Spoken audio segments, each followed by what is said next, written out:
Kabanata 1586. Hinawakan ni Harvey sina Mandy at Cynthia at nagtungo kina Simon at Lillian. Pagkatapos ay kinuha niya ang mga baril mula sa lupa at itinapon ito sa apat upang maipagtanggol nila ang kanilang sarili. Humakbang si Harvey at lumakad sa gitna ng lugar pagkatapos gawin iyon. Hindi mahalaga kung ano ang layunin ng Ninja House mula sa Island Nation, tiyak na darating sila para sa kanya. Kaya, ang pananatili sa kanya dito sa sandaling ito ay mapanganib. Hindi alam ni Harvey kung bakit nais ng Ninja House na gumawa ng aksyon laban sa kanya, ngunit sigurado siya sa isang bagay. Ang pagkamatay ni na Oliver at Lady Snake ay ang gawain ng Ninja House. Idiot! Harvey, bibigyan kita ng 3 segundo. Mabilis na lumapit ka at lumuhod ka agad. Ang tinaguriang inspector ay sumigaw, sumulyap kay Harvey. Kung hindi, papatayin ko ang matandang ito. Sinipa niya si Queen sa lupa at binato siya ng paa ng sabay. Ang katawan ni Harvey ay umatras, ngunit hindi siya nagsabi ng isang salita bilang protesta. Unti-unting natahimik ang maingay na silid. Ang bawat naruroon ay nakatuon ng kanilang mga tingin sa Peking Inspector. Ang kutis ng mga bodyguard ng pamilyang Jean sa Mordo ay lalong lumala. Itinuro nila ang kanilang mga baril sa inspector, na target ang lahat ng kanyang mahahalagang parte. Hayaan si Senior Zimmer. Pakawalan mo ang head ng Zimmer. Lumiko ka at umalis ngayon, o kukunin ka namin. Ang mga bodyguard ay kumilos, na nagpapalabas ng nakamamatay na aura. Malapit na silang magpaputok sa direksyon, nang makita ang eksenang ito, nakaramdam ng katiyakan si Senior Zimmer. Hindi ko pinapahalagahan kung sino ka, ngunit kailangan mong malaman kung sino ako. Galing ako sa collateral line ng pamilyang Jean mula sa Mordo, ang pinuno ng pamilyang Zimmer sa Southlight. Ang Jeans of Mordo ay isa sa nangungunang 10 pamilya. Kung maglakas loob kang hawakan ako, hindi ka papayagan ni Prince Jean. Papatayin ng prinsipe ang iyong buong pamilya at bibigyan ka ng isang masakit na kamatayan. Si Queen, na nakahiga sa lupa, ay kumuha ng pagkakataon na pisilin ang isang pangungusap. Ito ang lahat ng ating mga kababayan. Kung nasaktan mo kami, mayroon kang nais na kamatayan. Hindi ka maaaring tumakas. Ang Peking Inspector, gayunpaman, ay hindi pinansin ang kanilang mga banta. Sa halip, tinitigan niya ng malamig si Harvey, hindi ka pa rin pupunta. Gusto mo ba talaga akong gawin ito? Humakbang si Harvey at sinabi ng malamig, Hoy taga-isla, alam mo ba kung sino ang matandang iyan? Siya ang kagalang-galang na pinuno ng pamilyang Zimmer sa Southlight, ang taong pinapahalagahan ko. Huwag kang maglakas loob na kumilos. Kung gagawin mo, papatayin kita. Bas again. Hindi sumagot ang Peking Inspector. Sa halip, agad niyang sinira ang kaliwang kamay ni Senior Zimmer. Sumigaw si Senior Zimmer sa sakit, ang kanyang mukha ay lumubog sa isang kakilakilabot. Ang buong katawan niya ay nakumbinsi sa paghihirap. Hindi niya inisip na may isang taong maglakas loob na tretuhin siya sa ganitong paraan ilang araw lamang matapos na siya ay na-promote. Hindi ito maiisip. Ang Peking Inspector ay tumingin kay Harvey na may isang masungit na sulyap. Sinaktan ko siya. Ano ang gagawin mo dito? Nanginginig si Harvey sa galit. Kung maglakas loob kang saktan ulit siya. Bas again. Sinira ng Peking Inspector ang kabilang kamay ni Senior Zimmer. Ginawa ko ulit ito. E ano ngayon? Ano ang magagawa mo sa akin? Arg! Pinakawalan ni Senior Zimmer ang isang nagdadalamhating hiyaw. Nanginginig ang buong katawan niya, at tila malapit na siya sa pagbagsak. Kailan siya pinahirapan ng ganito sa kanyang buhay? Galit na galit si Harvey kaya hindi siya makahinga. Islander, ikaw ay masyadong walang kahihiyan. Kayo ay mga hayop lamang. Mayroon kang katapangan upang patayin ang isang matandang lalaki. Gusto kitang patayin. Dapat patayin kita. Bas again. Ang Peking Inspector ay madaling sumira sa kay Senior Zimmer na kaliwang paa na may kakulangan. Kumbaga, hindi ka ba pupunta rito? Maniwala ka man o hindi, maaari ko siyang patayin ngayon. Sobrang sakit ng naramdaman ni Senior Zimmer, ang kanyang paghinga ay nasa buong lugar. Maaari lamang siyang huminga ng malaki, hindi makapagsalita ng labis bilang isang salita. Nais niyang sumigaw ng galit sa kay Harvey, ngunit wala siyang lakas. Ang Zimmers ay na nasa eksena, ay natulala. Hindi nila inisip na ang mga taga-isla ay maaaring maging malupit at tumanggi na bigyan ang alinman ng anumang pagkakataon na makapawi. Karaniwan, ang isa ay hindi kumilos ng madali, isang masakit na ekspresyon ang lumitaw sa mukha ni Harvey. Tumingin siya kay Queen, bahagyang nag-aalala tungkol sa kanya. Gayunpaman, ang kanyang nag-aalala na hitsura ay agad na nawala pagkatapos. Matapang niyang sinabi, maaari akong lumapit, ngunit kailangan mong palayain si Queen. Wala siyang kinalaman sa bagay na ito. Nagulat si Queen. Basagin. Nang walang isang salita, ang Peking Inspector pagkatapos ay sinira ang kaliwang kamay ni Queen at isang paa. Sigaw ni Queen. Totoo na kamakailan lamang, nagsasanay siya ng martial arts at mayroon siyang ilang kakayahan. Gayunpaman, nais niyang samantalahin ang sitwasyon upang patayin sina Harvey at Mandy, kaya hindi siya lumaban. Hindi niya inisip na ang kanyang mga aksyon ay magiging katulad sa pagbaril sa kanyang sarili mga paa. Siya ay nakumbinsi sa sakit, at hinayaan ang isang hiyaw na tunog na mas mahirap kaysa sa isang baboy na pinatay. Ang Peking Inspector ay naging mas malamig at mas malamig. Pupunta ka ba dito o hindi? Sinulyapan ni Senior Zimmer ang nasasaktan na si Queen sa kalungkutan, pagkatapos ay sinigawan si Harvey, Harvey, halika rito o papatayin kita. Tumingin din si Queen kay Harvey na may mapait na ekspresyon sa kanyang mukha. Hindi siya makapaghintay na mabulabog ang taong iyon. Mabuti kung hindi nagsasalita si Harvey. Kapag ginawa niya, ang Peking Inspector ay hahampasin sila at balak na pumatay. Ang mga mata ni Harvey ay sobrang lamig, tila na puno ng walang katapusang galit. Sinulyapan niya ang Peking Inspector at sinabi ng malamig, hindi ako naniniwala na mayroon kang mga bayag upang patayin ang mga miyembro ng pamilyang Jin ng Mordo sa aming teritoryo, ang Great Country H. Ang buong island nation ay hindi makayanan ang mga kahihinatnan, hayaan ang iyong sarili. Pinakinggan ni Queen si Harvey sa kawalan ng paniniwala, nanginginig sa buong. Basagin. Ang inspector ay tulad ng sa simula pa lang. Ibinaling niya ang mahabang espada sa kanyang kamay at agad na tinusok ang lalamunan ni Queen. Nang inag ang katawan ni Queen, nagulat ang kanyang mga mata sa pagkabigla. Hindi siya makapaniwala sa nangyayari.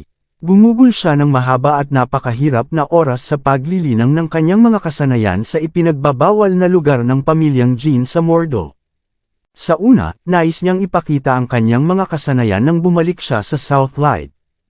Marami siyang mabisyo na plano, at marami pang malupit na ambisyon. Gayunpaman, hindi niya inaasahan. Mamamatay siya sa loob ng 2 araw pagkatapos bumalik sa South Light. Sa pagkamatay niya, ang kanyang kaluluwa ay hindi kailanman magpapahinga sa kapayapaan. Walang katapusang sama ng loob ang agad na pinatibay sa loob niya, at pagkatapos, ang kanyang sigla ay pinatay. Pinanood ng buong karamihan ang eksenang ito, natigilan at nagulat. Wala nang naisip ang Peking Inspector na ito ay talagang papatayin si Queen sa publiko. Hindi makapaniwala si Senior Zimmer sa kanyang mga mata. Sumigaw siya, mapahamak ito. Mapahamak lahat. Gaano ka katapang pumatay sa aking apo? Gusto kitang patayin. Gusto kitang patayin. Si Senior Zimmer ay nasa tabi ng kanyang galit. Si Queen ang kanyang pangalawang pinakamahalagang trump card sa paglalakbay na ito. Kung wala na si Lady Snake, nagkaroon pa rin siya ng pagkakataon. Ngunit kung wala si Queen, maaaring matapos siya. Patayin. Patayin mo siya para sa akin. Ang puso ni Senior Zimmer ay napuno ng galit at pagpatay na hangarin. Sa kanyang galit, sinampal niya ang kanyang sarili pabalik.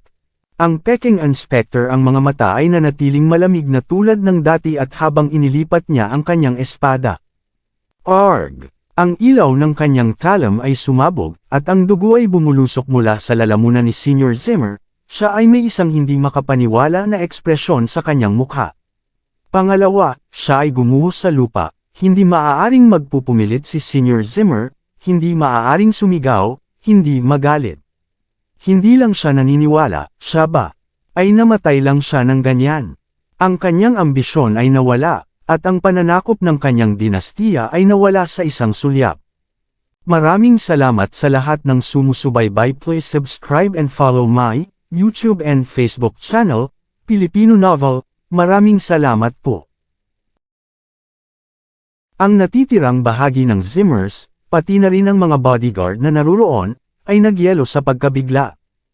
Hindi lamang pinatay si Lady Snake, sumunod pa si Queen sa suit. At ngayon, pinatay na rin si Senior Zimmer. Masasabi na ang lahat ng mga pag-aayos na itinatag ng Jeans ng Mordo sa Buckwood at Southlight lahat ay walang kabuluhan. Mabilis na lumapit ang Peking Inspector kay Mandy. Bang! Matagal nang hinulaan ni Harvey ang Peking Inspector. Lumipat siya ng pasulong at naglalayong suntukin ang lalaki. Bang! Ang Peking Inspector ay tumalikod, naglalabas ng dugo habang siya ay umatras paatras. Gayunpaman, pinamamahalaang pa rin niyang patayin ang 3 hanggang 5 bodyguard na nakuha ang kanilang mga armas laban sa kanya. Patayin! Ang natitirang mga bodyguard ay maaari lamang gumuhit ng kanilang mga espada habang nagmamadali sila patungo sa lalaki. Patay na si Senior Zimmer. Patay na si Queen. Kung hindi nila pinatay ang lalaking iyon, patay na karne sila. Nagmamadali silang sumulong nang may nakataas na kapangyarihan sa kanilang mga hakbang, at ang mga tunog ng mga sandata ay nagsagupa sa sumunod na sandali. Sa kabila ng pagharap sa isang nakamamatay na tunggalian laban sa mga nakakatakot na pag-atake ng mga bodyguards, ang Peking Inspector ay nanatiling kalmado at nagpakita ng isang sobrang malamig na dugo. Hinampas niya ang kanyang mahabang espada, mabilis itong gumalaw at nang tumama laban sa mga bodyguard. Arg! Ang dugo ay patuloy na bumubulwak, at ang labanan sa pagitan ng dalawang panig ay pumasok sa pinakamatinding yugto. Ang mga bangkay ay patuloy na nahuhulog kasama ang pagbagsak ng kanilang espada. Ang pagkalat ng dugo ay nakikita sa buong morgue sa isang nakamamanghang tanawin. Halos kalahating dosenang mga bodyguard ang namatay sa isang sulyap ng isang mata.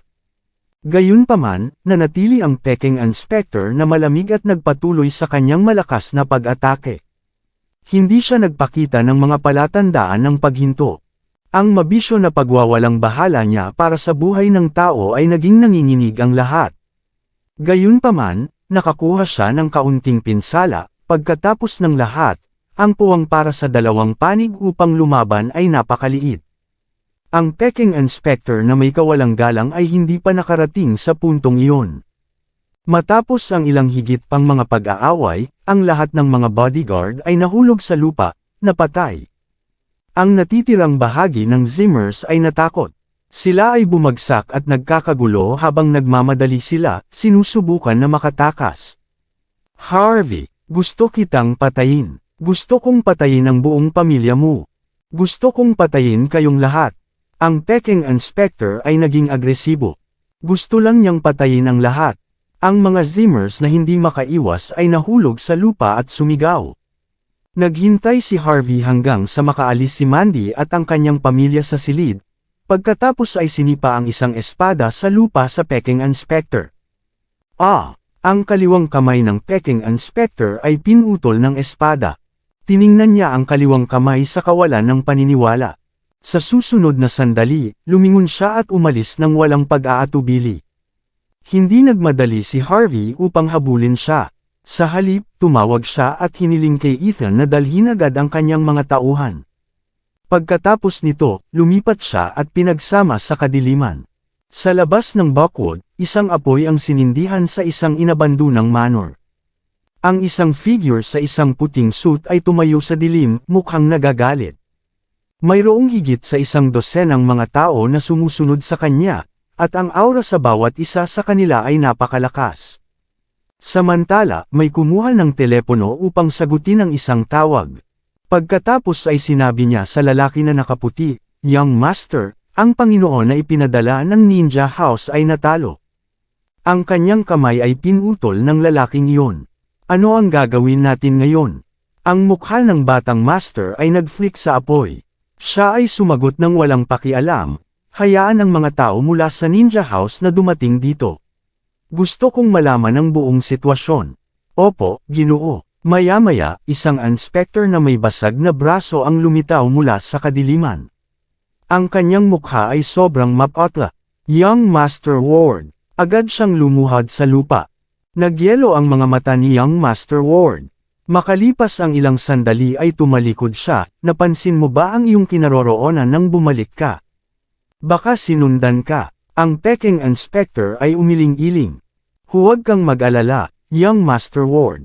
Kami, ang Ninja House ay palaging nag-iingat sa paghawak ng mga bagay. Dahil nabigo kami sa oras na ito, hihilingin ko sa aking mga superior na magpadala ng isa pang master upang malunasan ang sitwasyon. Hindi ka namin mabibigo sa pangalawang pagkakataon. Fine, maaari ka nang umalis.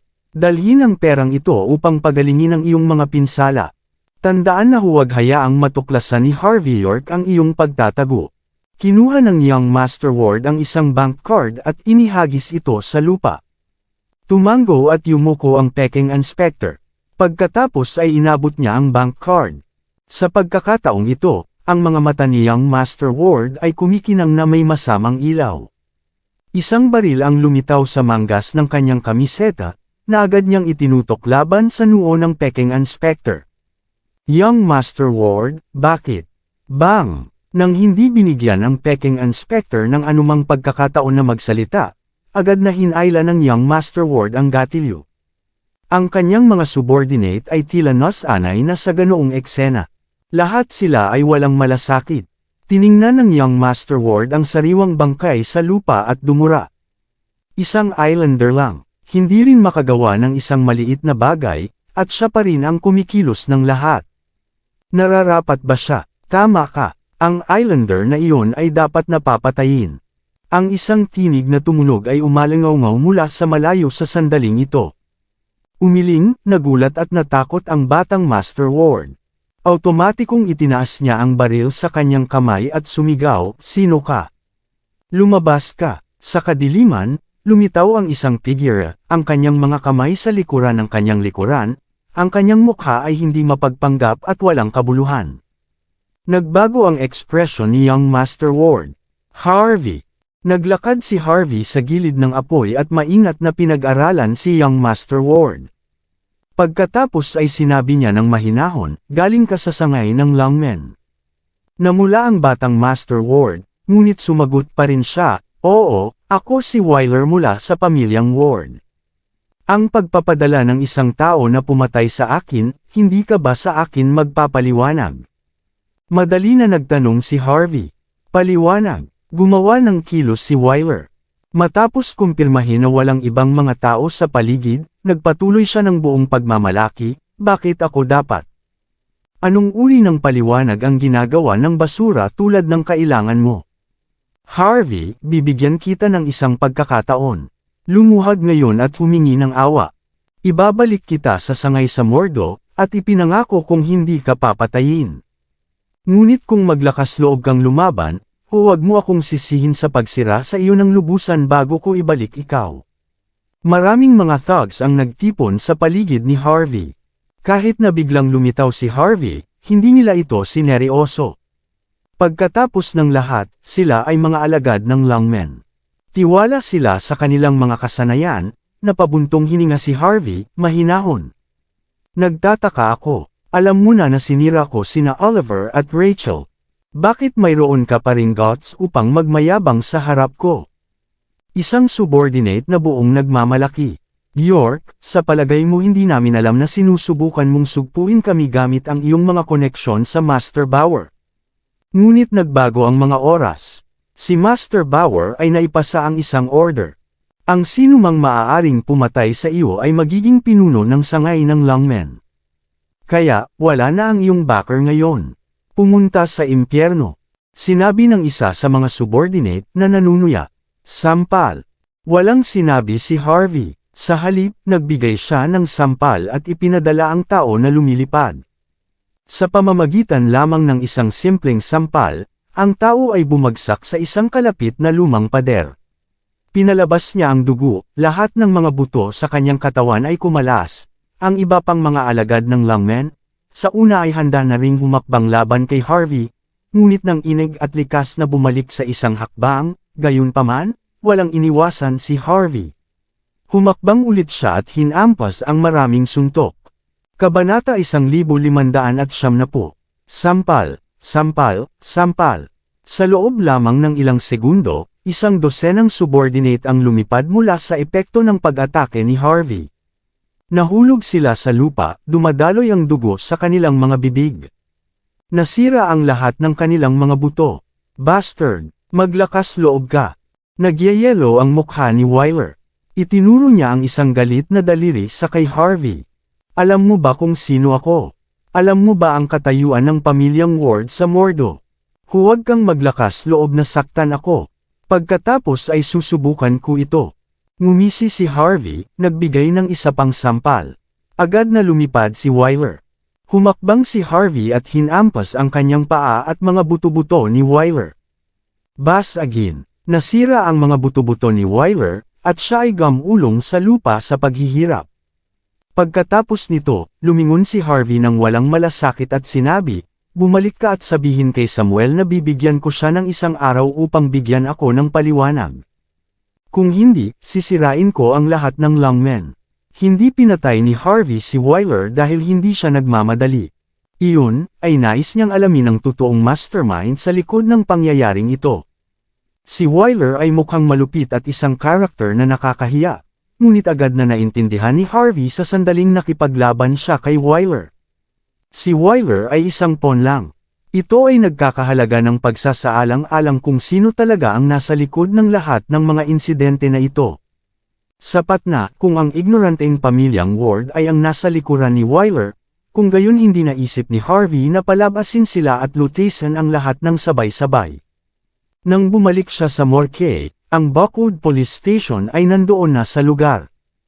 Isang serye ng mga pagpatay ang naganap sa naturang lugar. Naturally, ito ay isang pangunahing kaganapan. Si Yannick Bison ay personal na namuno sa lahat sa pinangyarihan. Nang makita niyang bumalik si Harvey, hindi siya naglakas loob na tanungin si Harvey tungkol sa kinaroroonan niya. Gayunpaman, hiniling ni Harvey kay Yannick na ibalik ang natitirang mga Zimmers matapos makuha ang kanilang mga pahayag tungkol sa kaso. Alam na alam ni Harvey na ang mga genes ng Mordo ay dapat na nakatanggap na ng balita sa ngayon. Si Prince Jean dapat ay magalit dahil ang kanyang pag-aayos ay ganap na nasira. Pinakamahalaga, ang responsableng partido ay pinaghihinalaan na ang Ninja House na organisasyon mula sa Island Nation. Kaya, hahanapin ni Prince Jean ang mga nauugnay sa Ninja House of Island Nation sa Mordo upang husayin ang mga account. Inaasahan nito ni Harvey, ang pamilyang Jean sa Mordo, isa sa nangungunang 10 pamilya, na nakikipag-usap sa Ninja House of Island Nation. Ito ay magiging napakakawili-wili, samantala, sa villa na kamakailan binili ng Zimmers. Ang mga labi ng Zimmers ay natipon, kasama na si Zack Zimmer, na ngayon ay may kapansanan. Lahat ay tumingin sa bawat isa sa kalungkutan, ilang araw lamang ito mula nang lumitaw ang mga Zimmers sa Southlight. Gayunpaman, ang utak ng pamilya ay namatay ng walang babala. Lahat ay tila malabo, ano ang dapat gawin ngayon ng Zimmers sa Southlight? Si Sean Zimmer, ama ni Zack, ay lumabas mula sa back hall na may komplikadong ekspresyon. Pagkatapos ay tiningnan niya ang natitirang mga Zimmers, kakaiba ang mukha niya. Tumawag lang si Prince Jean. Sinabi ng prinsipe mula sa sandaling ito, si Mandy ang magiging mamahala. Siya ang magiging pinuno ng Zimmers sa Southlight. Mabilis na isama ang mga mapagkukunan ng pamilya Zimmer sa Southlight at lumipat sa Mordo pagkatapos ng isang buwan. Tulad ng tungkol sa pagkamatay ni Senior Zimmer, hihingi ng paliwanag ang mga genes. Sinabi sa amin ni Prince Jean na huwag pansinin ito. Sa balitang ito, ipinagpalit ng mga Zimmers ang mga nakakagulat na hitsura. Parehong sina Simon at Lillian ay hindi makapaniwala ang mga ekspresyon sa kanilang mga mukha, hindi nila inisip na ang mga bagay ay bubuo hanggang sa puntong ito. Sa kabila ng paggawa ng napakalaking eksena, si Mandy ay pinangasiwaan ang pamilya. Nalaglag ang panga ni Mandy. Naguguluhan siya, at hindi sigurado kung paano napunta ang bagay na ito. Mabilis na nangyari ang lahat, na wala sa kanila ang maaaring makakilala sa anumang bagay.